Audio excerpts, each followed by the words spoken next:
Hey, welcome back. Fred Gleek here again with another idea that I think will be helpful to you. So, as a kid, I grew up in the Philippines.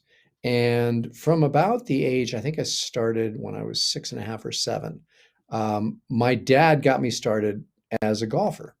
And so I got some lessons as a kid at 6.5 or 7. Then I broke my arm in there somewhere and I stopped for about a year and a half or so and went back to it. But when I got back to it, I again started getting some lessons and got pretty good and good enough so that at age 15, I won the junior amateur championship of the Philippines. And then I won it again the following year, which, by the way, I thought I was impressive. And then I got to the United States and realized I was pretty average compared to some of the other golfers over here. I had a much inflated view of myself because I was operating in a relatively small country as opposed to the United States, where people were, 10 times as good as me at a much younger age. So that I was delusional in that area, but it did teach me something really important, and I think you can learn from this as well, which is that even the greatest of golfers, Tiger Woods, pick a golfer that whose name you know, or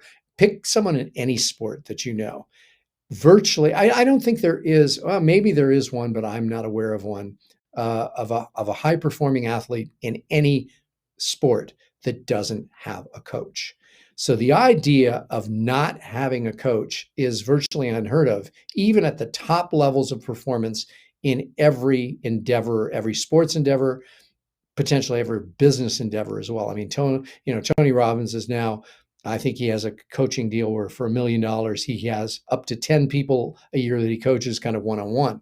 So my question is to you is, no matter what you're doing and how well you play the sport or how well you do your business, you need to have coaches because they have a separate set of eyes that can see things that you can't.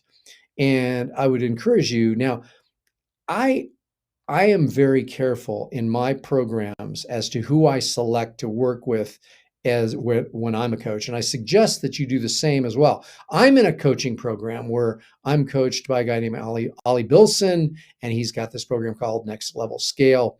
And I've been in it for about 5 years. I think right now I think the prices are around $50,000 a year to get into that program. I did get grandfathered in at a slightly lower rate, but it's a really important thing. And my question is always, when I think about coaching, is number one, should you have a coach? I don't care who you are. The answer is yes. And the second question is, well, who then should you select as a coach? And I remember talking to a woman who dropped out of his coaching program. And I said, well, why are you dropping out? And who are you going? She said, well, I'm going to be working with this other person. And she explained to me why. And this is important to understand that just because I'm working with a particular coach doesn't mean that that coach is perfect for you. Just as I'm not right for a lot of people. And I try and sort those things out so that when people come to me and we have a conversation on the phone and I consider working with them in virtually any capacity in which I'm coaching on a short-term basis in one of my like 90-day accelerator programs or on a long-term basis in one of my masterminds, it's really important that I feel like we are a good match, because if you aren't, then it's not going to work no matter how good, quote unquote, the coach is. They may be very good in terms of their skill sets, but it may not be a good match just because of personalities or location or pick something else. It may not work very well. So the lesson that I would leave you with here is this, which is that number one, everyone needs a coach. Number two is that if you do get a coach, that you select those coaches very, very carefully,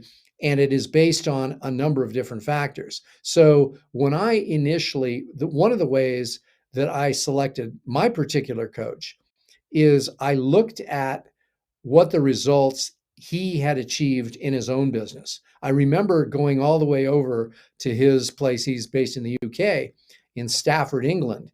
And I remember he used to tell stories about various businesses that he had created of his own. And he took me into this building in which he opened one door and said, well, this is my black code business. Here are all the people here. And he took me into another office and there was another portion of his business. So he actually demonstrated to me, as any coach should demonstrate to you, the successes that they have had that they claim they're going to leave you with. So number one, make sure your coach has some success elements that they've delivered on themselves. And number two, make sure they're a good match for you.